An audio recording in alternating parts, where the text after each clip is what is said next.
রাসূল সাল্লাল্লাহু আলাইহি ওয়াসাল্লাম যখন প্রথম বিবাহ করলেন কার সাথে, নামটা বলতে পারবেন আপনারা? হযরত খাদিজা রাদিয়াল্লাহু তাআলা আনহা। নবীর বয়স তখন কত? 25 বছরকার। আর মা খাদিজার বয়স কত? 40 বছরকার। 15 বছরকার ডিফারেন্স, 15 বছরকার ছোট বড়তে বিবাহ করলেন। আর এখন যদি খালি স্ত্রীটা মানে মাথাতে একটু বড় হয়ে যায় আর 2-4 বছরকার যদি ছোট বড় লাগে, গ্রামের মানুষ কি কইবে? দাদি কুড়িয়ে লিখছেইবে, নানি কুড়িয়ে লিখছেই। এগুলা ভুল কথা। আরেকজন সাহাবী আল্লাহ রাসূল সাল্লাল্লাহু আলাইহি ওয়াসাল্লামের জামানাতে একদিন লড়াই করে চলে আসছেন, যুদ্ধ করে চলে আসছেন। এবার নবীকে বলছেন, হুজুর আমাকে একটু অনুমতি দেন, আমি ঘোড়াটাকে উটটাকে তাড়া ঘোড়া করে বাড়ি নিয়ে চলে যাব, আর আপনারা একটু পিছে বেঁচাইছেন। নবী যখন শুনলেন, নবী আমার বললেন, তুমি কি নতুন বিবাহ করেছো? সাহাবীটাকে বলছেন, তুমি কি নতুন বিবাহ করেছো যে বাড়ি যাওয়ার জন্য তুমি হড়বড় করো? এবার জাবের রাদিয়াল্লাহু তাআলা বললেন, ইয়া রাসূলুল্লাহ আমি নতুন বিবাহ করেছি। হ্যাঁ নবী গো, আমি নতুন বিবাহ করেছি। যেমন কথাটা বলা, আল্লাহ রাসূল জাবেরকে বলছেন, জাবের রে তুমি সাইয়াবাকে বিবাহ করেছো না বাকরাকে বিবাহ করেছো? সাইয়াদের কথা নবীজি বলছেন, জাবের তুমি সাইয়াবাকে বিবাহ করেছো না বাকরাকে বিবাহ করেছো? সাইয়াবার বাকরা কাকে বলে একটু বুঝালেন? সাইয়াবা বলা হয় যার একবার বিয়ে হয়েছিল, হয় স্বামী মারা গেছে আর না তো তালাক নিয়ে নিয়েছে, একবার পুরুষের কাছে যে থেকেছে ওকে সাইয়াবা বলা হয়। আর বাকরা যার প্রথম বিবাহ হয়েছে। নবী আমার জাবেরকে বলছেন, জাবের তুমি সাইয়াবাকে বিবাহ করেছো না বাকরাকে বিবাহ করেছো? যেমন কথাটা বলে দেওয়া। এইবার জাবের রাদিয়াল্লাহু তাআলা বলছেন, আল্লাহর নবী গো আমি সাইয়াবাকে বিয়ে করেছি, বড় দেখে আমি বিবাহ করেছি। নবীজি আমি সাইয়াবাকে বিবাহ করেছি, বাকরাকে বিবাহ করতে পারিনি। যখন কথাটা শোনা, আমার দুর্গাপুর গ্রামের ভাইয়েরা শোনেন। এইবার নবীজি জাবের কি বলছেন? নবীজি বলছেন, জাবের রে কেন তুমি সাইয়াবাকে বিবাহ করেছো? তুমি একটা আইভি বেটি ছেলেকে কেন বিয়ে করনি? তুমি একটা বাকরা বেটি ছেলেকে কেন বিয়ে করনি? তুলায়েবহা ওয়া তুলায়েবকা। হাদিসে নবী বলেছেন, তুলায়েবহা ওয়া তুলায়েবকা। তুমি তার সাথে খেলতে, তুমি ওর সাথে খেলতে, ও তোমার সাথে খেলতো, আর তুমি তার সাথে খেলতে। কেন তুমি একটা বাকরা দেখে মেয়েকে বিবাহ করনি? কেন তুমি একটা বেটি ছেলেকে বিবাহ করেছো? তো বিবাহিত বেটি ছেলেকে বিয়ে করেছো, খেপা তুমি একটা আইস বেটি ছেলেকে বিয়ে করতে। যেমন কথাটা বলা, জাবের রাদিয়াল্লাহু তাআলা নর চোখ সরবার করতে লাগলো। নবী আমার বলছেন, জাবের রে আমার কথা শুনে কি তোমার মনটা খারাপ হয়ে গেল রে বাবা? তুমি কি কষ্ট পাইলে? দেখো তোমার চোখটা কেমন সরবার করতে লেগেছে। এবার জাবের বলছেন, নবী গো আপনার কথা শুনে আমার মনে কোনো রকমের কষ্ট আসেনি, আপনার কথা শুনে আমি দুঃখ করিনি। তবে কেন কাঁদছো জাবের? তোমার চোখে কেন পানি দেখি? এইবারে জাবের বলছেন, নবী গো আমার আব্বা জান লড়াই করতে গিয়ে দুনিয়া থেকে শহীদ হয়ে গেছেন গো নবীজি। এবং আমার এলাওয়া আমার আব্বা জান আমার জন্য ছোট ছোট 7 জন আমার বোন ছেড়ে গেছেন। এক রয়েতে 7 জন, এক রয়েতে 9 জন আছেন। বলছেন, নবী গো আমার আব্বা জান আমার জন্য ছোট ছোট আমাকে 9টা বোন দিয়ে গেছেন, যাদের লালন পালন করার জিম্মেদারি আমার পরে আছে, কাপড় দেওয়ার জিম্মেদারি আমার পরে আছে, তেল সাবান দেওয়ার জিম্মেদারি আমার পরে আছে। এবার বলেন, নবী গো আমার আব্বা জান দুনিয়াতে নাই, আল্লাহর পেয়ারা হয়ে গেছেন। এবার আমি একটা পুরুষ মানুষ, আমি আমার জন্য, আমি আমার ওই বিবির জন্য, আমার বোনদের জন্য আমি সারাদিন মাঠে কামে কাজে চলে যাও। এবার আমার বোনেরা ছোট্ট ছোট্ট হয়েছে নবী গো, ওরা গোসল করতে পারবে না, ওরা তেল মাখতে পারবে না, ওরা কাপড় সেঁকতে পারবে না, ওরা কাপড় সাফ করতে পারবে না, ওরা কাপড় কিনতে পারবে না। তাই নবী গো আমি একটু বড় ধরনের মেয়েকে বিবাহ করেছি, যেন আমার বোনদের খেদমত করে, ওদেরকে যেন গোসল দিতে পারে, ওদেরকে যেন শীতে করাইতে পারে, ওদেরকে যেন তেল মাখাইতে পারে, ওদের যেন কাপড় সাফ করে দাও। নবী গো এই জন্য আমি বড় দেখে বিবাহ করেছি। নারে তাকবীর। দেখেন, কিন্তু এখনকার কিছু নন এমনও আছে, ভানির পিছে সব সময়তে যাবি আমার যে ঠিক লেগে থাকবে, আর ওকে খালি ঝাল দেবে, ছিঁড়ে ছিঁড়ে ছিঁড়ে ছিঁড়ে খাবে। এরকমও যেন না হয়। এই হাদিস থেকে বুঝতে পারলাম কি বড় দেখেও বিবাহ করতে পারা যায়। তো নবীজি আমার প্রথম বিবাহ করেছেন 25 বছরকার বয়সে, কাকে? মা খাদিজা রাদিয়াল্লাহু তাআলা আনহা। এটা হলো এমন ধনী মেয়ে লোক, এমন ধনী নারী, সুবহানাল্লাহ, নবীর কাছে কিচ্ছু নেই, যেই সমস্ত মালকে নবীর জন্য কুরবানি করে দিয়েছেন। একদিনকার ঘটনা, মা খাদিজা রাদিয়াল্লাহু তাআলা আনহা ঘাঁটি খেয়েছেন বাড়িতে, ঘাঁটি খেয়েছেন, ঘাঁটি। নবীজি কোন দিক থেকে বাড়িতে এলেন, বাড়িতে আসা পর এবারে দেখছেন খাদিজা ঘাঁটি খেয়েছেন বাড়িতে, ঘাঁটি খেয়েছেন বাড়িতে। নবী আমার বললেন, খাদিজা রে, কেন তুমি ঘাঁটি খাও রে খাদিজা? তুমি একটা ধনী ঘরের মেয়ে, তুমি একটা ধনী ঘরের বেটি, তুমি কেন ঘাঁটি খাও? এই ঘাঁটিটা তুমি আমার জন্য রেখে দিতে এবং তোমার জন্য সুন্দর করে তুমি রুটি বানিয়ে নিতে।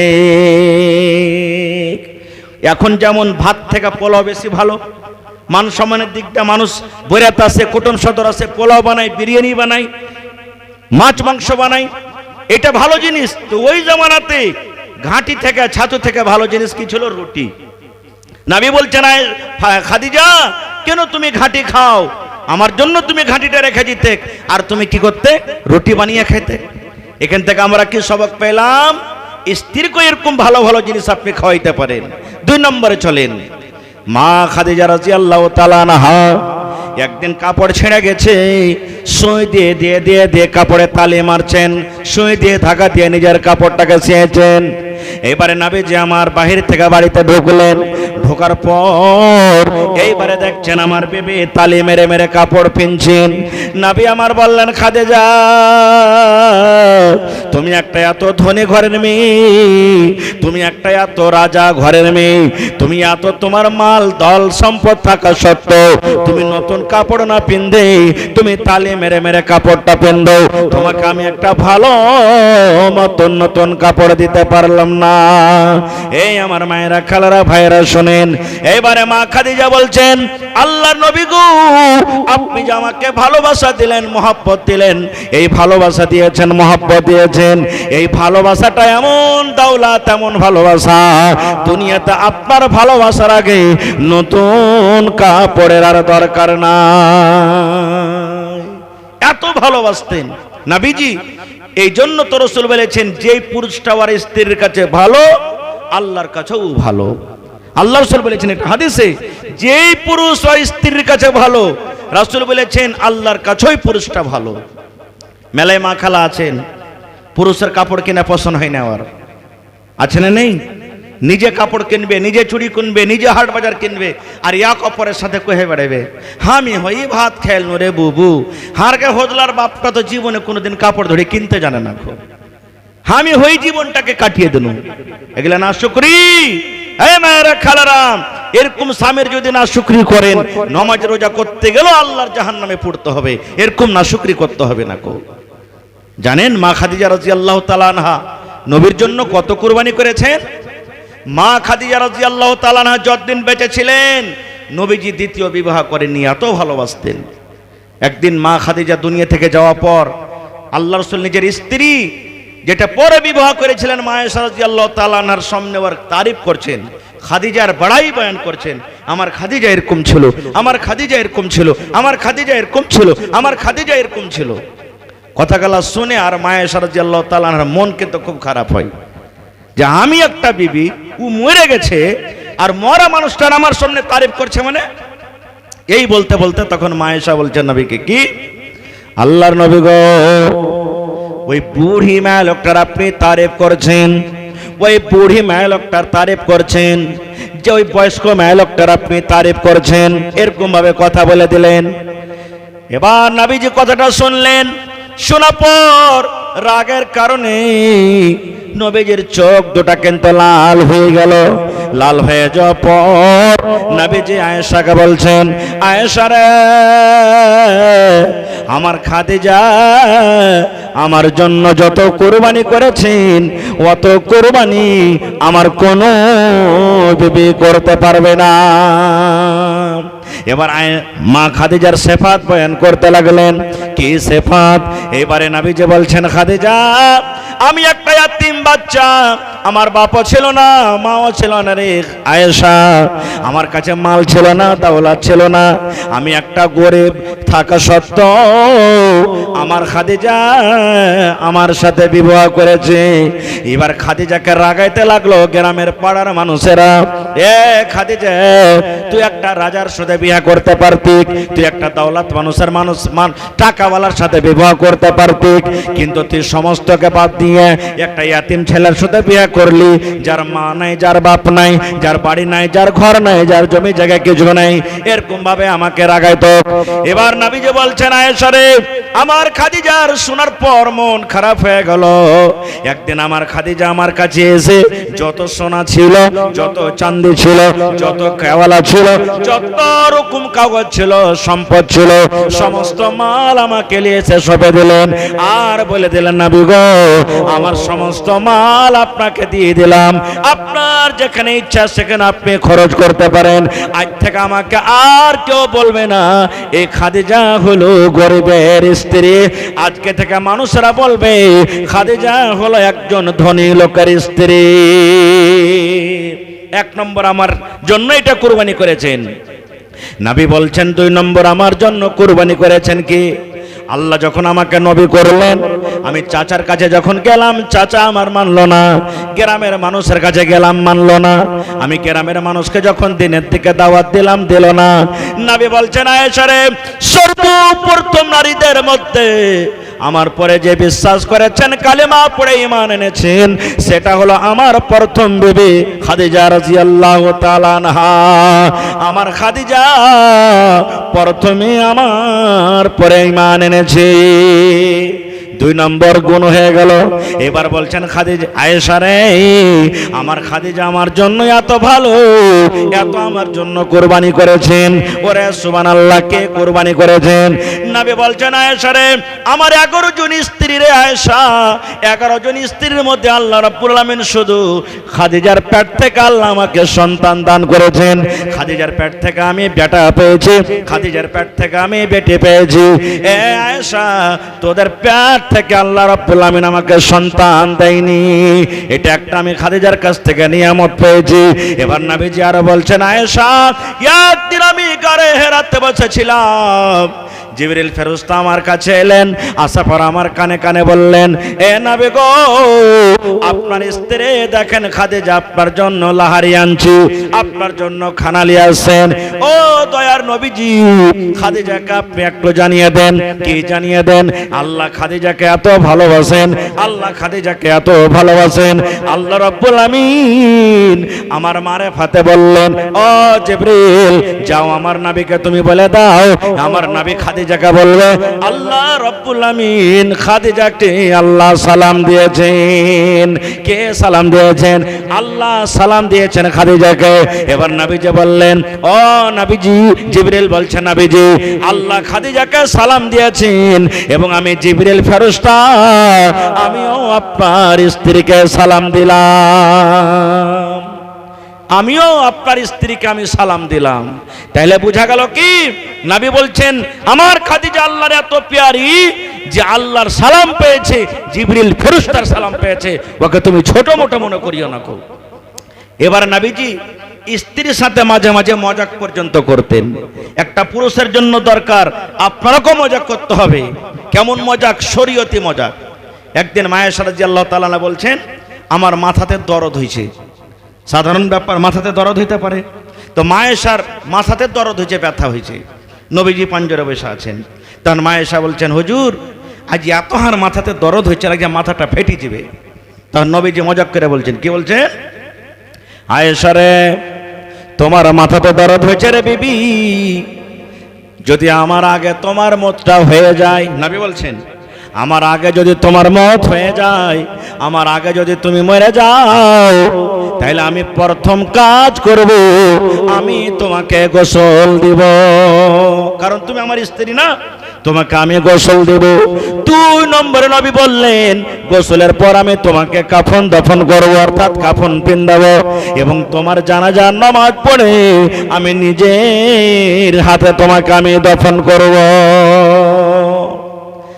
যখন কথাটা শুনলেন, মায়েশা রাদিয়াল্লাহু তাআলা আনহার মন খারাপ।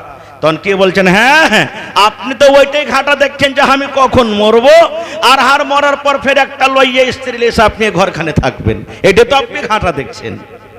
দেখছেন নবীজি ওই সময়তে তাবাসসুম মুচকি মেরে হেসে থেকে গেলেন। নবীজি আর কিচ্ছু বললেন না। একদিনকার ঘটনা, নবীজি রাস্তাতে হেঁটে চলেছেন রাইতের সময়। এবারে তখন নবীজি হাঁটতে হাঁটতে হাঁটতে আয়েশাকে বলছেন, আয়েশা আমরা দুজন এখানে আছি, আর কেউ নাই, এক কাজ করো আজকে আমাদের দৌড়ের মোকাবিলা হয়ে যাক। বুখারী শরীফের হাদিস, কোনো কেসা কাহিনী বানাওয়াটি কথা নয়। বলছেন আজকে দৌড়ের মোকাবিলা হয়ে যাক, স্বামী স্ত্রীতে কে দৌড়িয়ে জিততে পারছে। মনে করেন এখান থেকে দৌড়াতে লাগলো কোথায় না, ট্রেনের পার্টিটা যে আগে চলে যাবে ঢালাতে যে পৌঁছে যাবে সে জিতে নিলে, এরকম কোন একটা দাগ দিয়ে দিলে, সীমা বেঁধে নিলেন। নবীজি বলছেন দৌড়াবে না তো, হ্যাঁ, বলে ঠিক আছে দৌড়াতে লাগো। মায়েশা রাদিয়াল্লাহু তাআলা আনহা তখন কম বয়সের মানুষ, শরীর ফুর্তি আছে, ভারী হ্যাঁ নাই, লাগলেন দৌড়াইতে। দুজন, নবী দৌড়ান, মায়েশা দৌড়ান। দৌড়াতে দৌড়াতে দৌড়াতে এবারে মায়েশা রাদিয়াল্লাহু তাআলা আনহা পাতলা দুবলা মানুষ, এবার নিজে ফার্স্ট মেরে নিলেন। নবীজি কিন্তু পিছে পড়ে গেলেন, মায়েশা ফার্স্ট হয়ে গেলেন। এবার মায়েশা তখন যখন ফার্স্ট হয়ে গেলেন, মনে খুশি আসবে না, আসবে না? তখন নবীকে বলছেন, দেখছেন আপনি আমাকে দৌড়িয়ে পারবেন না, আমি দেখেন এক নম্বরে ফার্স্ট হয়ে গেলাম, আপনি পিছে পড়ে গেলেন। নবীজি বিবির মনটাকে জোগার জন্য বলছেন, হ্যাঁ আয়েশা আমি পিছে পড়ে গেলাম, আমি হেরে গেলাম, তুমি জিতে নিলে।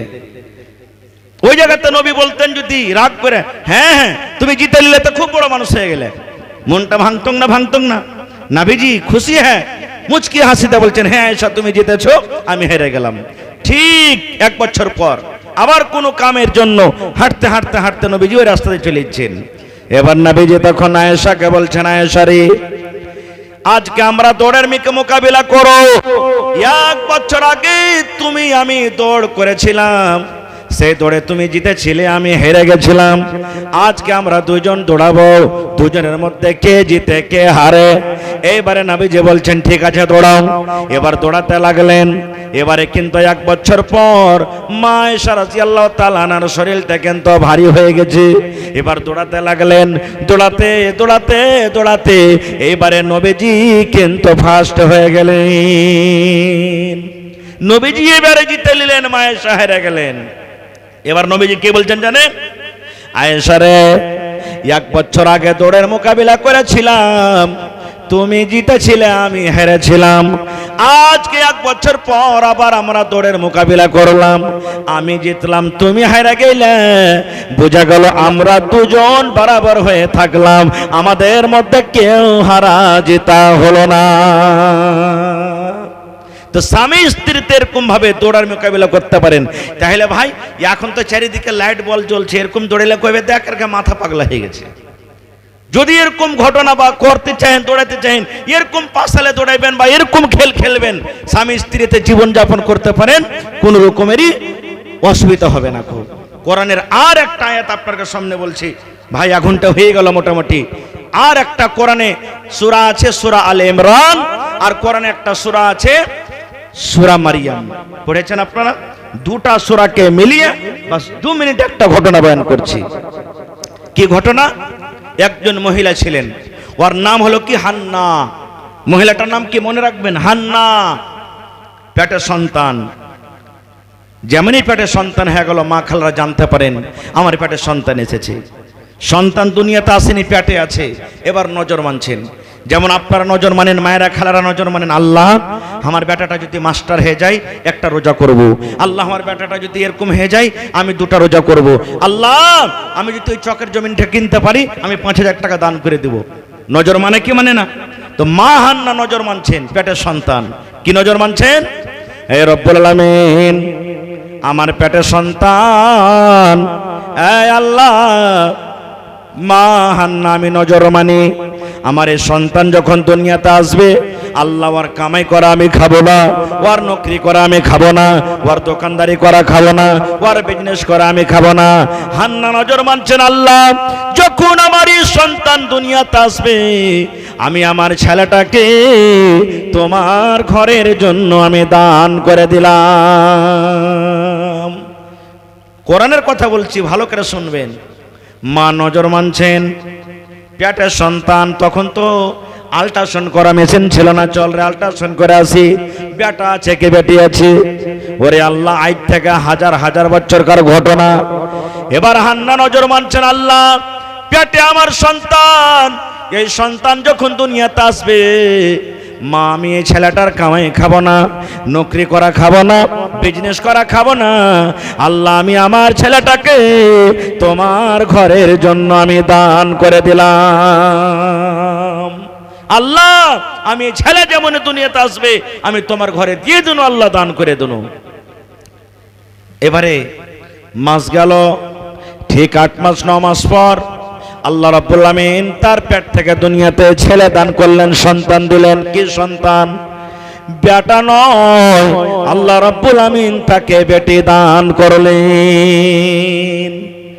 মা তো নজর মেনেছিলেন যে আল্লাহ তুমি বেটা দাও তো আমি দিব, কিন্তু এখানে বেটা না হয় কি হয়ে গেল? কথা বলেন, বেটি হয়ে গেল। তাহলে এখানে একটা আপনাকে সওয়াল করি, যে বেটা বেটি দেওয়ার ক্ষমতা কার কাছে আছে? আল্লাহর কাছে আছে। তাহলে যে ভাইয়ের গে যে মার পেট থেকে শুধু বেটি হয়, মানুষরা ঘুঁচা দিয়ে দেয়, কথা বলে, এটা ভুল না? ভুল নয়, ভুল। খবরদার এরকম কথা বলবেন না।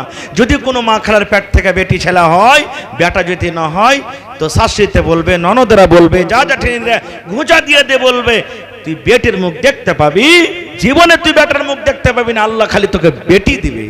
এরকম কথা বলাটা ভুল।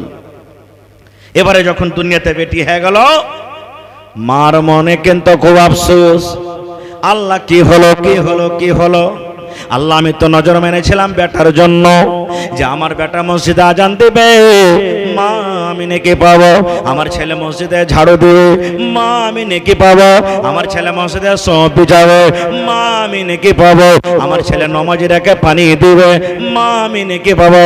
এই আল্লাহ, বেটি ছেলে কেমন করে মসজিদে যাবে, আর বেটা ছেলের সাথে বেটি ছেলে কেমন করে থাকবে? আল্লাহ জি কি করব কি করব। আমি তো নজর মেনেছিলাম আল্লাহ বেটা দাও, বেটা দিলে তোমার ঘরের জন্য আমি দিয়ে দিব, কিন্তু আল্লাহ বেটি ছেলে হয়ে গেল, এখন আমি মা কি করব? আফসোস করছেন। আল্লাহ তাআলা জিবরিল ফেরেশতাকে বলছেন, জিবরিল যাও আমার হান্নার কাছে তুমি যাও। এবার জিবরিল ফেরেশতা চলে এলেন, আসা পরতন হান্নাকে বলছেন, হান্না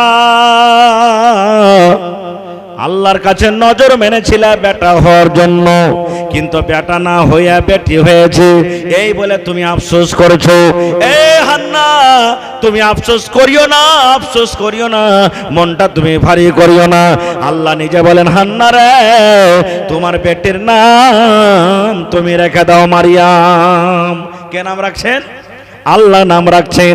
এ হান্না তোমার বেটের নাম তুমি রেখে দাও মারিয়াম, এবং তোমার এ মারিয়ামকে তুমি যে নজর মেনেছো, ওয়াদা করেছো, ওয়াদা মোতাবেক তুমি আমার ঘরের জন্য দিয়ে দাও। যাও তোমার এই বেটিকে তুমি দিয়ে দাও ঘরের জন্য, তুমি যেটা ওয়াদা করেছো। আরে বেটা হলো না তো কি হলো, বেটি হলো তো কি হলো, যাও তুমি দিয়ে দাও। আগেকার ঘটনা আমি বলবো না, আল্লাহ বাচ্চা রাখে, ইনশাল্লাহ পরে বলবো। আমার বলার উদ্দেশ্য হইল, আপনার মনে কি একটুকু এরকম ভাবে ইমানটা জাগে না? আহারে আমার 5টা বেটা আছে, জীবনে কোনোদিন মসজিদে যাই না। হে বেটারে চল মসজিদে চল। আপনার কি মনটা একটু জাগে না? আল্লাহ রে আমার 3টা বেটা আছে বা বেটি আছে, আমি একটাকে মাস্টার করব, আমি একটাকে হাফিজ করব, আমি একটাকে ডাক্তার করব। এই নওজওয়ান, আমি মুসলমানরাকে বলবো, মা হান্না যদি নিজের বেটাকে কিংবা বেটিকে যদি আল্লাহর ঘরের জন্য দেওয়ার জন্য নিজের জীবনটাকে কোরবানি করতে পারে, তাহলে মুসলমান আপনি নিজের ছেলেকে আল্লাহর রাহে দেওয়ার জন্য কেন আপনি কোরবানি করতে পারবেন না? জানের কোরবানি করতে হবে না, আপনাকে মালের কোরবানি করতে হবে। ভাই মুসলমান, যদি মা হান্না নিজের বেটিকে যদি মসজিদে দিতে পারে, তাহলে আজকে দেখি কোন আল্লাহর বান্দা আছেন একজন 1 ট্রাক বালু কিংবা গিট্টি দান করতে পারবেন? এরকম কোন আল্লাহর বান্দা আছেন? আল্লাহর বান্দা কেউ হবেন এরকম 100 সেফটি গিট্টি কিংবা বালু দান করতে পারবেন, কিংবা 1 কুইন্টাল রড দান করতে পারবেন, 50 বড়া 100 বড়া সিমেন্ট দান করতে পারবেন? এরকম কোন আল্লাহর বান্দা আল্লাহর বান্দি আছেন? আল্লাহুস সামাদ। এই মাসেরই আমার 4 তারিখে একটা প্রোগ্রাম ছিল আল্লাহুস সামাদ, এই গড়বনালীর পাঞ্জরে 33 বাড়িতে আল্লাহুস সামাদ। একজন লোক এক টারাক, আমি বললাম ভাই টারাকের মানে কয় চাক্কা? বলছে 16 চাক্কা 18 চাক্কা যা লিবে, এক টারাক ভালো আমি দান করে দিলাম। সুবহানাল্লাহ। এরকম কোন আমার এই দুর্গাপুরে কোন আল্লাহওয়ালা নেই, কোন মা খালা বহিন দাদি দাদা নেই এক টারাক ভালো দান করতে পারবেন আল্লাহর ঘরের জন্য, মসজিদের জন্য? আল্লাহ রাসূল বলেছেন, মান বানা লিল্লাহি মসজিদান বানাল্লাহু লাহু বাইতান ফিল জান্নাহ। আল্লাহর ঘর মসজিদ যে এখানটা নির্মাণ করবে, আল্লাহ তাবারাক ওয়া তাআলা তার জন্য জান্নাতের ভিতরে এখানটা ঘর বানিয়ে দিবে। এরকম কোন আল্লাহর বান্দা নেই? ইনশাআল্লাহ হবে। তো আসেন তো দেখি। আলহামদুলিল্লাহ দান তো আপনারা করে দিয়েছেন। শেষের বেলাতে 1 কোটা লোক কেউ এমন আছেন যে হয়তো 10 বড়া 5 বড়া সিমেন্ট দেনেওয়ালা, 50 বড়া সিমেন্ট দেনেওয়ালা, 1 কুইন্টাল 2 কুইন্টাল 5 কুইন্টাল রড দেনেওয়ালা, বা 1 গাড়ি 2 গাড়ি বালি দেনেওয়ালা, কেউ এরকম আল্লাহর কোনো বান্দা আল্লাহর কোন বান্দি হবেন। এবং আমার একজন ভাই বলছেন যে মাওলানা মুহররমের বারে কিছু বলেন। মুহররমের বারে বেশি কিছু বলবো না, একটাই হাদিস আপনাদের সামনে বলে যাই। মুহররমের এই যে সামনে মাস যেটা চাঁদ উঠবে, এটা হলো মুহররমের চাঁদ। সামনে মাসের মুহররমের চাঁদের 1 তারিখ থেকে নিয়ে 10 তারিখ পর্যন্ত খুব ফজিলতের দিন। এই জন্য যত বেশি বেশি করে পারবেন মাসটাতে রোজা করবেন। মায়েরা খালারা যদি কয় যে বাকি রোজা কটা আমি ওই মাসে করব, করতে পারেন। কোরআন তেলাওয়াত করবেন, জিকির আজকার করবেন, তেলাওয়াত করবেন, যত ইবাদত করবেন করতে পারেন। আর যদি বেশি কিছু না করতে পারেন তাহলে একটা হাদিসের পরে অবশ্যই আমল করবেন। কি? আল্লাহ রাসূল বলেছেন মুহররমের চাঁদের 9 তারিখে একটা রোজা, আর মুহররমের চাঁদের 10 তারিখে একটা রোজা। মানুষ ওই দিনটাতে রোজা না রেখে মদ পান করে, নাশা পান করে, লাঠি খেলে বেড়ায়, ঢোল খেলে বেড়ায়, এগুলা করতে হবে না।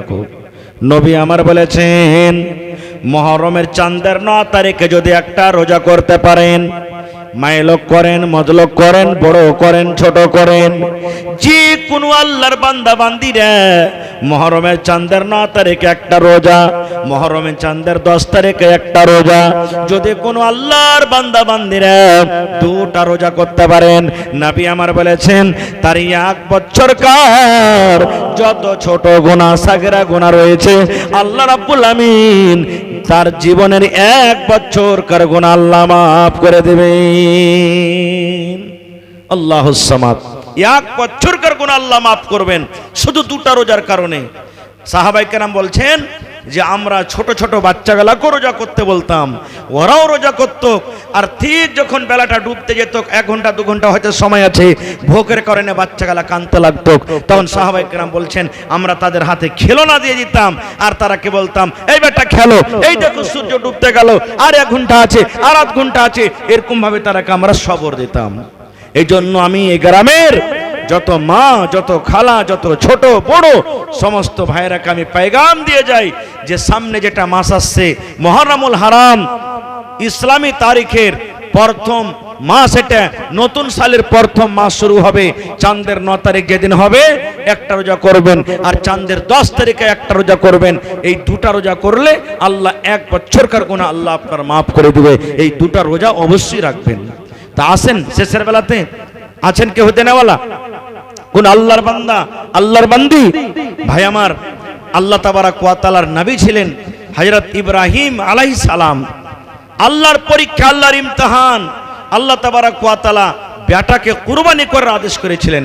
আল্লাহর উদ্দেশ্য ছিল না বেটাকে কুরবানি করুক, কিন্তু আল্লাহর উদ্দেশ্য ছিল শুধু ইব্রাহিম নবীর দিলখানটা, অন্তরখানটা, প্রাণখানটা দেখার জন্য, যে আল্লাহ তাবারাক ওয়া তাআলা ইব্রাহিম নবীকে পরীক্ষা করেছিলেন যে 80-85 বছর বয়সে বেশি বেটাকে ভালোবাসে না আমি আল্লাহকে বেশি ভালোবাসেন। এই জন্য যখন আল্লাহ তাআলা দেখলেন যে 80-85 বছর বয়সে আমার নবী ইব্রাহিম বেটাকে কুরবানি করার জন্য মিনার মাঠে নিয়ে চলে গেলেন, ছুরি দিয়ে তাকে জবাই করবেন, পরীক্ষাতে পাস হয়ে গেল। আল্লাহ ডাকতে বলছেন ইব্রাহিম কাদ সাদ্দাকতার রুয়া, তুমি স্বপ্নকে সত্য করেছো, তোমাকে আর কুরবানি করতে হবে না। আল্লাহ জান্নাত থেকে একটা জানোয়ার দিলেন দুম্বা, ওই যে প্রত্যেক বছরে বছরে কুরবানি চালু হলো, তো হয়ে গেল। তো আমরা ভাই আমার আল্লাহর ঘরের জন্য আল্লাহ যে মাল দিয়েছেন, টাকা দিয়েছেন, জমি দিয়েছেন, বাড়ি দিয়েছেন, আল্লাহর একটা পরীক্ষা যে আমার জন্য কিছু করতে পারে কি পারে না। রাসূল বলেছেন একজন ধনী লোক, একজন মালদার লোক দান করার জন্য পুটলিতে করে বাটুয়াতে করে টাকা নিয়ে রাতের বেলাতে বার হলছেন, যে আমি যাকে দেখা পাবো রাতের বেলাতে দান করবো যেন কেউ দেখতে না পাই। রাস্তা দিয়ে হাঁটতে হাঁটতে একটা চোর চুরি করতে যাচ্ছিল, ও জানে না ধনী লোকটা যেটা হলো চোর। বলছে ভাই শোনো, বলছে কি? বলছে এই টাকা কটা তুমি লাও, লিয়ে বাড়িতে চলে যাও। চোর টাকা কটা নিয়ে বাড়িতে চলে গেল। ভোরবেলা যখন হয়েছে তখন ওই চোরটা হাল্লা করছে কি, আরে দেখো দেখো কোন একটা খ্যাপা লোক আমার মতন চোরকে দান করেছে। এবার যে ধনী লোকটা দান করেছে আর মনে আফসোস, হায় আল্লাহ কি করনু, আমার দানটা ভালো মানুষের হাতে পড়লো না, চোরের হাতে পড়ে গেল। ওর মনে খুব আফসোস। বলছে ঠিক আছে যা হলো তা হলো, আজ রাতে ফের দান করব। ফের বাটুয়াতে করে টাকা নিয়ে দ্বিতীয় রাতে ফের বের হয়েছে। রাস্তা দিয়ে হাঁটতে হাঁটতে একটা বেটি ছেলে হেঁটে চলে যাচ্ছিল। ও কিন্তু বেটি ছেলেটা হলো জানিয়া মেয়ে ছেলে, ফায়েসা বেটি ছেলে। ও কিন্তু জানে না ধনী লোকটা যেটা একটা ফায়েসা বিশ্বা বেটি ছেলে। তাকে বলছে আল্লাহর বান্দি শোনো, এই এত কিছু টাকা আছে, টাকা কটা তুমি নিয়ে চলে যাও। ভোরবেলাতে ফের গ্রামে হাল্লা হয়ে গেল। ওই বেটি ছেলেটা বলতে লাগলো, আরে দেখো কোন পাগল আমার মতন একটা ফায়েসা গুনাহগার মানুষকে দান করে গেল। ফের লোকটার মনে আফসোস, আল্লাহ কি হলো, আজও আমার দানটা কিন্তু বরবাদ হয়ে গেল না, আজ রাতে আমি দান করব। ফের তৃতীয় রাতে টাকা পয়সা নিয়ে ফের গ্রামে বের হয়েছে। এবারে গ্রামে বের হয়েছে, রাস্তাতে একটা লোকের সাথে দেখা। বলছে ভাই শোনো, এতে কিছু টাকা আছে, এই টাকা কটা তুমি বাড়িতে নিয়ে চলে যাও। নবী বলেছেন ওটা হলো ধনী লোক, মালদার লোকের হাতে টাকাটা পড়ে গেল। ফের ভোরে তখন ওই ধনী লোকটা হাল্লা করে দিল, আরে দেখো আমার মতন ধনী লোক, আমার কাছে টাকা পয়সার কমি নেই, আমার মতন ধনী লোককে ফের একটা কোন খ্যাপাতে রাইতে দান করে দিয়েছে। এর মনে কিন্তু খুব আফসোস। এবার আফসোস করে কি বলছেন, হে রব্বুল আলামিন, প্রথম রাতে দান করনু চোরের হাতে দান পড়ে গেল, দ্বিতীয় রাতে দান করনু জানিয়া মেয়ে ছেলের হাতে দান পড়ে গেল, আর তৃতীয় রাতে দান করনু ধনীর লোকের হাতে দান পড়ে গেল। এবার রাসূল কি বলছেন দেখেন, এরে আল্লাহর বান্দা, মন তুমি খারাপ করিও না রে। তুমি চোরের হাতে দান দিয়েছ, তাও তোমার দান হয়ে গেছে। তুমি জানিয়ার হাতে দান দিয়েছো, তাও তোমার দান হয়ে গেছে। ধনী লোকের হাতে তুমি দান দিয়েছো, তাও তোমার দান হয়ে গেছে। আল্লাহ রাব্বুল আমিনের এতে একটা মাসলাহাত, একটা ইবরাত লুকিয়ে আছে। যে চোরের হাতে তুমি দান দিয়েছো, ওই চোরটা চুরি করত, চুরি করা পাপ, চুরি করা গুনার কাম, চুরি করত। চুরি করার পর নিজের মেয়ে ছেলের জন্য ডাল চাল কিনে, তেল মশলা কিনে বাড়ি চালাতো, সংসার চালাতো। এবারে যখন তোমার দানটা চোরের হাতে পড়ে গেল, ওই লোকটা চুরি করা গুনাহ থেকে কিন্তু বেঁচে গেল। এই জন্য আল্লাহ রাব্বুল আমিন তোমার টাকা কোটাকে একটা চোরের হাতে দিয়ে দিলেন। 2 নম্বরে মেয়ে ছেলে জানিয়া বেশ্যা মেয়ে ছেলে নিজের ইজ্জত বিক্রি করত, বেশ্যাগিরি করত, জেনা ব্যভিচার করত, টাকা পেত, সংসার করত, সংসার চালাতো।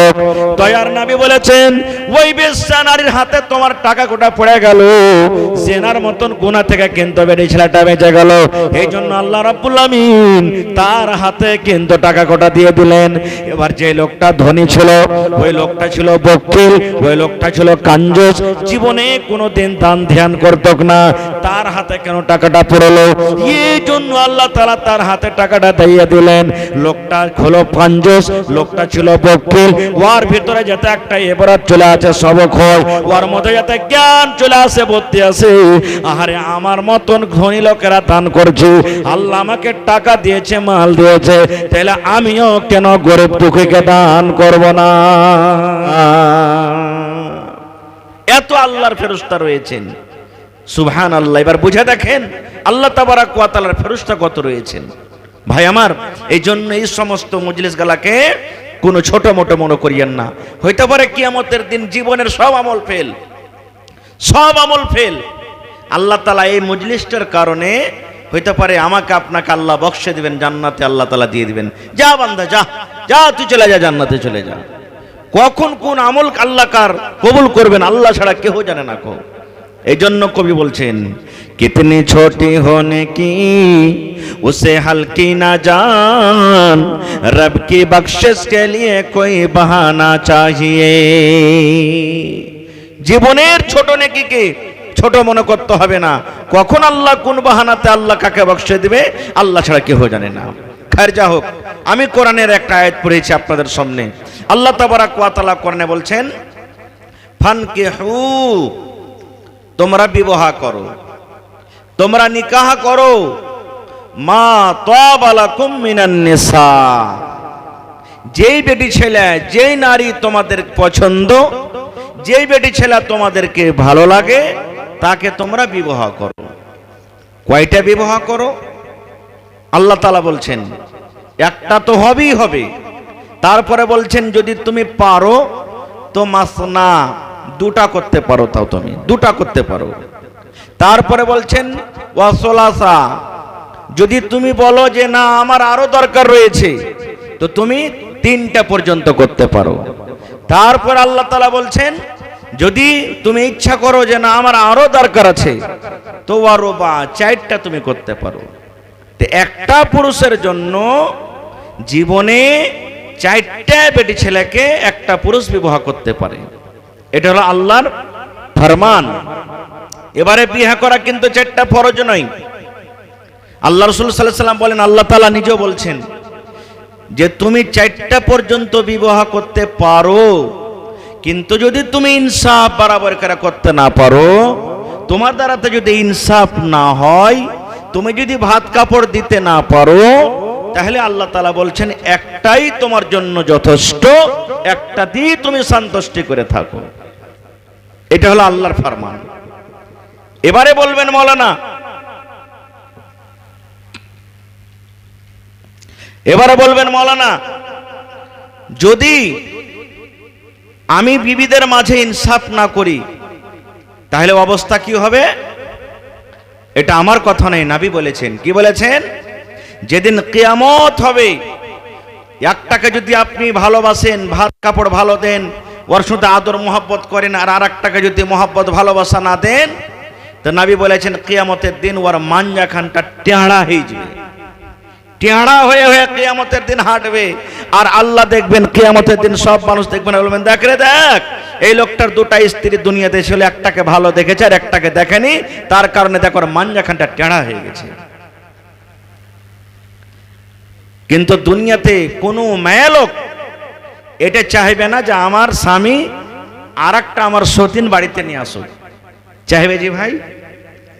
আপনি দুনিয়াতে খুবই খুশি রেখেছেন তাকে, প্রত্যেক দিন কাঠিয়ার থেকে, কলাসি চক থেকে, সেমাপুর থেকে ভালো ভালো মিষ্টি দিচ্ছেন, এই কাপড় দিচ্ছেন, ব্লাউজ দিচ্ছেন, সব দিচ্ছেন। আর ওকে যদি বলেন যে আব্দুল্লাহর মা আমি আর একটা বিবাহ করবো, মন ভারী হইতে পারে, সকালে আপনার জন্য নাস্তা করবে কিনা, স্বাভাবিক হইতে পারে, হয়েছে। শুধু এটা আমাদের জামানাতে নয়, আল্লাহ রাসূল সাল্লাল্লাহু আলাইহি ওয়াসাল্লামের জামানাতেও হয়েছে। সতীন নিয়ে কিছু মানুষের ভিতরে চলে আসে। যেমন একটা দুটা উদাহরণ আপনাদের সামনে দিচ্ছি। আল্লাহ রাসূল সাল্লাল্লাহু আলাইহি ওয়াসাল্লামের 11 জন স্ত্রী ছিলেন। নবীর জন্য শুধু জায়েজ আছে 11 জন বা 4 থেকে বেশি, আমাদের জন্য নয়, আমরা হলাম উম্মত। একসাথে স্ত্রী বানিয়ে 4টা মেয়ে লোককে দিতে পারেন আপনি। হ্যাঁ, যদি একটা মরে গেল কেউ, ফের আপনি বিবাহ করতে পারেন, বা একটাকে তালাক দিয়ে দিলেন, ফের বিয়ে করতে পারেন। স্ত্রী বানিয়ে বাড়িতে 4টা কি রাখতে পারবেন, 5টা চলবে না একসাথে। মেলায় মানুষ কহে, আলেমুল মারা কহে রে 7টা পর্যন্ত চলবে, এগুলা ভুল কথা, এগুলা ভুল ভাই মুসলমান। তো আমি আপনাদের সামনে বলছিলাম যে মানুষের মধ্যে আছে কিছু, যেমন নবীজি বিবিদের কাছে থাকছেন বাড়ি বানিয়ে বানিয়ে, একদিন ওই বিবির কাছে, একদিন ওই বিবির কাছে, একদিন ওই বিবির কাছে, একদিন ওই বিবির কাছে, এরকম ভাবে বাড়ি বাড়িয়ে থাকতেন। এবারে মা আয়েশা রাদিয়াল্লাহু তাআলা আনহার কাছে নবীজি কিন্তু আছেন, সেদিন নবীর কাছে বাড়ি। নবীজির একজন স্ত্রীর নাম সাফিয়া রাদিয়াল্লাহু তাআলা আনহা। ইয়ার হাতের সালুন তরকারি ভাই কিন্তু খুবই মিঠা, খুবই ভালো। এক একটা মেয়ে লোক থাকছে না যে তরকারি হাতের খুব ভালো, খুব সালুন ভালো বানাতে জানে। আর এক একটা মেয়ে লোক থাকবে যে তরকারি মতলব যে রান্না বান্না করতে জানে না, মনে হয় যে ওর হাতের সালুনি খেতে ভালো লাগবে না, এরকম মনে হয়েছে। তো সাফিয়া রাদিয়াল্লাহু তাআলা আনহার, বুখারী শরীফের হাদিস বলছি আপনাদের সামনে, তরকারি খুবই হাতে মিঠে। তখন নবীজি কিন্তু কার কাছে আছেন সেদিন বাড়ি? নবীজির একজন স্ত্রী মা আয়েশা রাদিয়াল্লাহু তাআলা আনহার কাছে আছেন। এবার সাফিয়া কি করলেন, তারা ঘোড়া করে যা ভাত রুটি যা ছিল রান্না বান্না করে তরকারি টরকারি দিয়ে টিফিনে করে এবার একটা ওর খাদেমাকে বলছেন যে এই শোনো, এই টিফিনটা নবী সাহেবকে দিয়ে এসো যাও।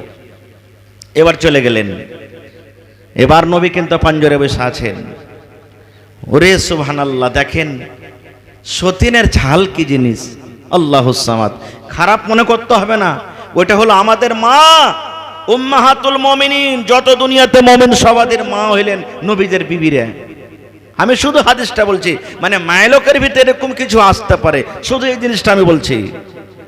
এবার নবী আমার পাঞ্জরে বসে আছেন, আর সাফিয়া রাদিয়াল্লাহু তাআলা আনহার দাসী খাদেমা টিফিনে করে পেয়ালাতে করে ওই খাবার নবীর দরবারে হাজির করে দিয়েছেন। খানাটা নবীর সামনে পেয়ালাতে করে নিয়েছে হাজির। এবারে মা আয়েশা রাদিয়াল্লাহু তাআলা আনহা তখন বলছেন, কে তোমাকে খানা দিয়েছে? বলছে, আমার মালিক সাফিয়া আমাকে খানা দিয়েছেন। এই আমার মায়েরা, খালারা শুনেন, ভাইরা শুনেন, যেমন কথাটা বলে দেওয়া। এইবারে মা আয়েশা রাদিয়াল্লাহু তাআলা আনহা এমন জোর করে হাতে একটা এরকম ভাবে বাড়ি দিয়ে দিলেন, হাত থেকে দাসের সঙ্গে সঙ্গে পেয়ালাটা নামতে পড়ে ভেঙে গেল। আমার বাড়ি আর খানা দিয়ে পেটে এত বড় সাহস ওর! হাতে বাড়ি যেমনই দিলেন, পেয়ালা নামতে পড়লো, আর পেয়ালাটা যেমনই নামতে পড়লো ভেঙে গেল। যখন পেয়ালাটা ভেঙে গেল, এবার নবীজি দেখেন পেয়ালার টুকরা গলা কুড়াইছেন, পিস পিস হয়ে গেছে, চুরমার হয়ে গেছে, ভেঙে গেছে। পেয়ালা গালা নবী কুড়াইছেন, আর ওই দাসীটাকে বলছেন, এরে আল্লাহর বান্দি, তোমার মা রেগে গেছে, তোমার মা রেগে গেছে, তোমার মা রেগে গেছে। নবীজি ওই দাসীটাকে বলছেন, মানে সব মুসলমানের মাকে নবীর বিবিরে, তার লাগে বলছেন, তোমার মা আয়েশা রেগে গেছে, তোমার মা আয়েশা রেগে গেছে। এই আল্লাহর বান্দি, তুমি পেয়ালাতে করে গোশত নিয়ে এসেছিলে, তরকারি নিয়ে এসেছিলে, দেখো তোমার মা রেগে গেছে, রাগের কারণে দেখো সমস্ত তরকারিকে নাওতে ফেলে দিয়েছে এবং পেয়ালা টুকরা টুকরা টুকরা করে ভেঙে দিয়েছে। আর নবীজি বারবার করে একটাই কথা বলছেন, তোমার মা রেগে গেছে, তোমার মা রেগে গেছে, তোমার মা রেগে গেছে। আর কিচ্ছু বললেন না, শুধু একটা কথা, তোমার মা রেগে গেছে। ঠিক 1 মিনিট 2 মিনিট যখন সময় কেটে গেল, মানুষ ভুল করতে গেলে যারা হুঁশিয়ার মানুষ হবে, নিজের ভুলটাকে স্বীকার করবে। করবে কি করবে না? করবে। বিচার পঞ্চায়েতে বৈশাখেরা যারা হুঁশিয়ার মানুষ একবারে ফৌরান সিলিন্ডার করে নেবে, আর যারা হট ধর্মী থাকবে ও নিজের জিদের পরি কায়েম থাকবে। ওরে সুবহানাল্লাহ, মা আয়েশা কিন্তু বুঝাইলেন, আরে ভুল হয়ে গেছে আমার কাছে, আমাকে এরকম কাজ করতে হতো না, ওই খানাটা আমাকে জমিনে ফেলতে হতো না। আল্লাহর নবীর জন্য কত আদর করে খানাটা দিয়েছিলেন, আমি নবীর হক কিন্তু মেরে দিলাম। এইবারে মা আয়েশা বলছেন, আল্লাহ নবী গো, আমার দ্বারাতে ভুল হয়েছে নবী গো, আমি তরকারিটা নামতে ফেলে দিলাম এবং তার পেয়ালাটাও ভেঙে দিলাম। আমি কোন এমন কাজ করব গো নবীজি যে আমার ভুলটা আল্লাহ মাফ করবেন? আমি কোন এমন কাজ করব যে আমার ভুলটা শেষ হয়ে যাবে? নবীজি, আর কাফারা কি? আমি যে ভুল করলাম, এই ভুলটা আমার কেমন করে মাফ হবে? নবী আমার বললেন, আয়েশা রে, এই কাজটার কাফারা হলো আয়েশা, প্রথম কাজ, যেই তরকারি তুমি ফেলে দিলে এই তরকারির বদলা তোমাকে তরকারি লাগবে, এবং 2 নম্বরে যে পেয়ালা তুমি ভাঙা দিয়েছো, এরকম একটা নতুন পেয়ালা তোমাকে কিনে দিতে হবে, এরকম একটা নতুন পেয়ালা তোমাকে কিনে দিতে হবে। এবং যে তরকারি তুমি জমিনে ফেলে দিয়েছো, এই তরকারির বদলা তোমাকে তরকারি লাগবে। এই হাদিস থেকে কয়েকটা কথা বুঝতে পারলাম আমরা, যে যদি আপনার কেউ ক্ষতি করে দেয়, আর কোরআনের ফয়সালা ওইটা, আপনাকে যদি কেউ এক চড় মারে, শরীয়তের ফয়সালায় এক চড় মাইরা আপনি সহ্য করলেন। একটা লোক যদি কেউ আপনার কেটে দেয়, শরীয়তের ফয়সালায় একটা লোক কেটে দেন। যদি কেউ আপনার হাত ভেঙে দেয়, তাহলে আপনি তার হাত ভেঙাতে সহ্য করতে পারেন, এটা শরীয়তের ফয়সালা। কিন্তু যদি মাফ করে তো এটা সব থেকে বেশি আফজাল, ভালো। কিন্তু হ্যাঁ, ফের কোনো পুরুষ যদি নিজের স্ত্রীকে মারে তো ওকে মেয়েরা সহ্য করতে হবে না গো, না তো ব্যাপার উল্টা না হিজবে যে ভাই, হবে না? ওইটা হলো আলাদা মিটার, ওইটা হলো আলাদা ব্যাপার। কিন্তু পুরুষেরা কো বলবো যে নিজের স্ত্রীকে এমন করে মারিয়েন না যে দাগ দুগ পড়ে যায়, হাত পা ভেঙে যায়, পিঠে দাগ পড়ে যায়, চেহারাতে দাগ পড়ে যায়। কারণ আল্লাহ রাসূল সাল্লাল্লাহু আলাইহি ওয়াসাল্লাম বলেছেন অন্য অন্য জায়গাতে তুমি মারিয়ে, কিন্তু খাস করে চেহারাতে তুমি মারিও না গো। কেন? রাগে এখন তুমি মেরে দিলে, 1 ঘন্টা পর তোমার রাগটা যখন মাটি হবে, তখন ফের তুমি বিবির কাছে যাইবে, আর তোমার স্ত্রী দেখবে যে আরে এত কেনা মেরেছি, ওর দাগ পড়ে গেছে, শরীরে চেহারাতে দাগ পড়ে গেছে, তোমাকেই খারাপ লাগবে। এই জন্য রাসূল বলছেন যে তুমি এরকম ভাবে তাকে মারিও না গো। তাহলে আজ থেকে কি বুঝতে পারলাম? যে 103 আর 103কে দেখে ভিতরে জ্বলন আসতে পারে বা আসবে, আসবে না? আর একটা শোনেন, এটা কোরআনের কথা বলছি, হাদিসের কথা বলছি। আল্লাহ রাসূল সাল্লাল্লাহু আলাইহি সাল্লাম প্রত্যেক দিন আসরের নামাজ পড়ে প্রত্যেক বিবির কাছে যেতেন, খবর নিতেন। কি খবর? বাড়িতে ঢুকলেন, হ্যাঁ তোমার বাড়িতে কেমন আছো তুমি? আলহামদুলিল্লাহ ভালো। কি খবর আছে? হ্যাঁ অমুক খবর আছে। ফের আরেকটা বিবির ঘরে চলে গেলেন, ওকে সালাম দিলেন, কেমন আছে? আলহামদুলিল্লাহ, মানে খোঁজ খবর নিতেন। এই করে করে করে করে প্রত্যেক বাড়িতে যেতেন। এবার নবীজি সমস্ত বিবিদের থেকে নবীজির একজন স্ত্রী যায়নাব রাদিয়াল্লাহু তাআলা আনহা, ওর বাড়িতে একটু বেশি লেট করতেন, বেশি সময় দিতেন অন্য অন্য বিবি থেকে। এবার নবীজির ওই যে একজন বিবি আয়েশার কথা বললাম, এর মনে মনে কিন্তু একটু ধারণা হয়ে গেল, কি ব্যাপার, অন্য অন্য বিবির থেকে নবীজি ওর কাছে বেশি টাইম দিচ্ছে, এটা ফের কেমনই। এবার খবর নিতে লাগলো, কেন টাইম দিচ্ছে নবী আর বাড়িতে? খবর নিতে নিতে এটা পাতা চললো যে নবীজি ওর বাড়িতে মধু খাইতেন। মধু মানে পুড়িয়ার মধু রে ভাই, হ্যাঁ বললার যেগুলা শাহাদ মধু হয় এগুলা খাইতেন। নবীজি মধুকে ভালোবাসতেন। এবার মা যায়নাব রাদিয়াল্লাহু তাআলা আনহা, নবীজি মধু ভালোবাসতেন তো কুণ্ঠি থেকে ব্যবস্থা করে দিতেন। এবারে মা আয়েশা রাদিয়াল্লাহু তাআলা আনহা তো নবীর আরেকটা স্ত্রীকে বলছেন, সাফিয়াকে, শোনো, বলছে একটা কাম করবে। বলছে কি? বলছে নবীজি ওর বাড়িতে গেছে তো ওর বাড়িতে যাওয়া ছুটেবে। বলছে কেমন করে? বলছে শোনো, এক্ষুনি নবীজি যায়নাবের বাড়ি থেকে মধু খেয়ে বার হইবে, ভাই তোমার কাছে আগে যায় কার আছে, আমার কাছে আগে আসুক। যেমনি কহরির কাছে যাবে তেমনি একবারে নবীর সামনে, যেমনি নবী আসবে সামনে, একবারে আসতে না আসতে একবারে নবীকে বলে আল্লাহ রাসূল আপনার মুখ থেকে মাগফিরের মহকন আসছে, মানে তারির মহকন আসছে। ধরেন একরকম মাগফির একটা খুব দুর্গন্ধ, মহাকালের ফল যেমন হয় এরকম দুর্গন্ধ, হুজুর আপনার মুখ থেকে এরকম দুর্গন্ধ আসছে, মানে একটা তারি নাসার মতন সেন্ট আসছে আপনার মুখ থেকে, এরকম বলে দিবে। বলছে ঠিক আছে। এবারে যায়নাব রাদিয়াল্লাহু তাআলা আনহার বাড়ি থেকে যেমনই মধু খায় নবীজি বাড়ালছেন, আর প্রথমে কার কাছে গেছেন? মা আয়েশা রাদিয়াল্লাহু তাআলা আনহার কাছে খাড়িয়েছেন। আর যেমনি খাড়িয়েছেন, আগে থেকে তো ওয়াদা মাশওয়ারা করা ছিল, তেমনি মুখখানটায় করে বলছেন, ইয়া রাসূলুল্লাহ আপকি মুহ সে মাগফির কি বু আতি হ্যায়, আল্লাহ রাসূল আপনার মুখ থেকে মাগফিরের দুর্গন্ধ আসছে। এবার নবীজি দুর্গন্ধ খুব পছন্দ করতেন না, খারাপ মনে করতেন। এবার নবীজি আমার আয়েশাকে বলছেন, আয়েশা রে, আমি যায়নাবের বাড়িতে মাগফিরের ফল খাইনি, আমি যায়নাবের বাড়িতে কোনো দুর্গন্ধ এরকম কোনো জিনিসের ফল খাইনি। আমি আল্লাহ রাব্বুল আমিনের হালাল করা জান্নাতের একটা নিয়ামতের মধ্যে একটা ফল, একটা জিনিস আমি মধু খেয়েছি, আমি মধু খেয়ে তার বাড়ি থেকে এসেছি। এবারে মা আয়েশা বলছেন, আপনি জানেন না, হয়তো যদি ওয়াতি কিছু মিলিয়ে দিয়ে থাকে। যখন কথাটা শোনা, নবীজি কসম খেয়ে নিলেন। কে কসম খেয়ে নিলেন? আয়েশা রে, আমি নবীজি আল্লাহর কসম করে বলি, যতদিন জীবনে বাঁচব আয়েশা, কোনদিন আর আমি জীবনে মধু খাবো না। আমি মধুকে হারাম করে দিলাম, আমি মধুকে শাহাদকে আমি হারাম করে দিলাম। যতদিন আমি জীবনে বাঁচবো আর কোনদিন আমি মধু খাবো না। হারাম করে দিলেন নবীজি বিবির কথা শুনে। আমি আর মধু খাবো না, শাহাদ খাবো না খো। ওরে আল্লাহ, দেখেন কোন জিনিসকে হালাল করা হারাম করা এটা পাওয়ার কার কাছে আছে ভাই? জোরে বলেন, কার কাছে আছেন? নবী কথাটা বললেন, তা আল্লাহ তাআলা ছাড়লেন না। আল্লাহ রাব্বুল আলামিন জিবরাইল ফেরেশতাকে ডাক দিয়ে বললেন, জিবরিল রে, যাও যাও, তুমি কোরআন মাজিদের সূরা তাহরিম নিয়ে আমার নবীর কাছে তুমি হাজির হয়ে যাও।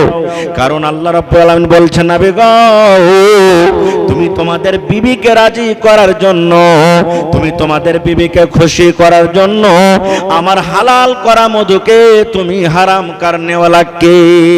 ও দয়ার নবীজি, আমি আল্লাহ মধুকে হালাল করেছি, তুমি তোমার বিবিরাকে খুশি করার জন্য, তুমি তোমার বিবিরাকে রাজি করার জন্য আমার হালাল করা জিনিসকে তুমি হারাম কেন করলে? ফৌরান আল্লাহ তাবারাক ওয়া তাআলা ওহী করে দিলেন। আরো ঘটনা কি ঘটলো আমি ওদিকে যাব না কো। আমার বলার উদ্দেশ্য হলো এই যে সতীনের এক সতীন আর এক সতীনের মনে, মানে দুটা তিনটা যদি বাড়িতে যদি স্ত্রী হয় তাহলে তাদের ভিতরে কিন্তু একটু নিসবিস হবে, হবে না ভাই? কিন্তু এরকম আমাদেরকে ভুল করতে হবে না, কারণ ওইটা হলো আমাদের মা। আর একটু আগে শোনেন, আল্লাহর এই জন্য একটা ধনী লোকের হাতে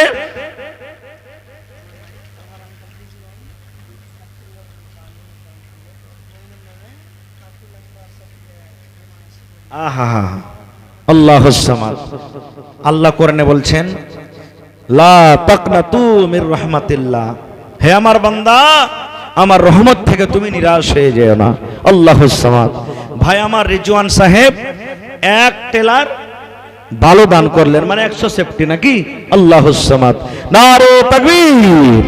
শুনতে পেলাম ভালোবাসা বোন বেমারি হালাতে আছে, সুবহানাল্লাহ।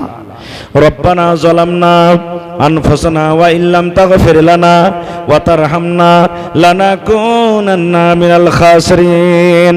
রব্বানা আতিনা ফিদ দুনিয়া হাসানা ওয়া ফিল আখিরাতি হাসানাতাও ওয়া কিনা আযাবান নার।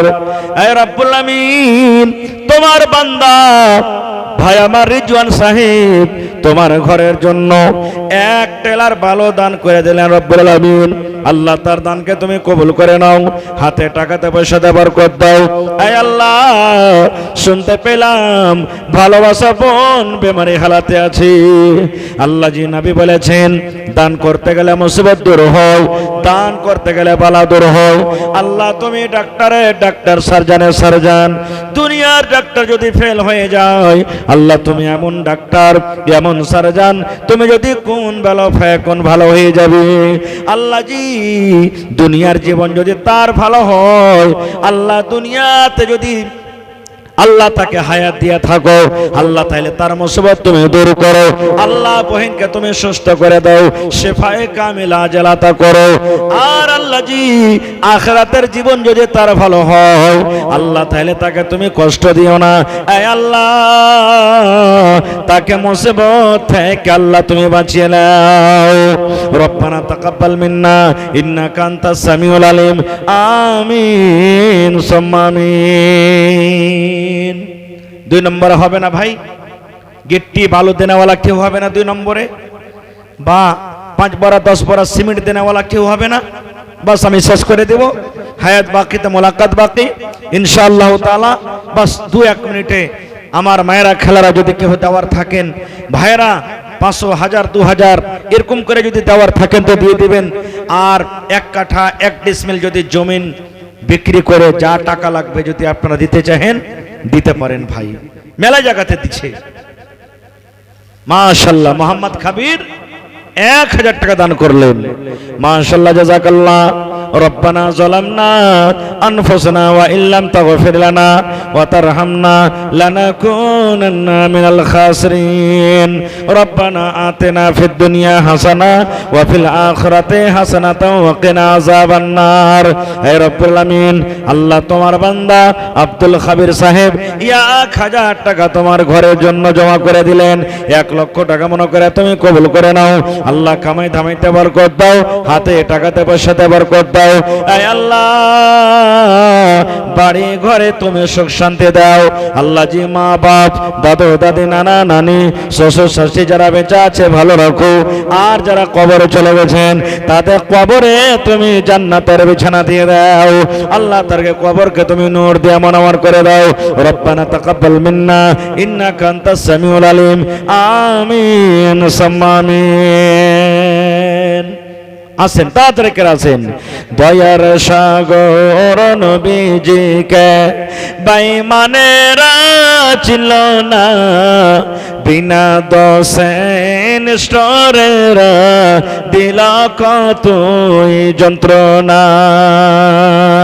শত শত বেঈমান ছিল, নবীজি ছিলেন একজন। সবাই বলে মারো পাথর, কেউ তো নিষেধ করলো না। সবাই বলে মারো পাথর, কেউ তো নিষেধ করলো না। এত পাথর মারল সেই দিন তায়েফ দেশের বেদিনে।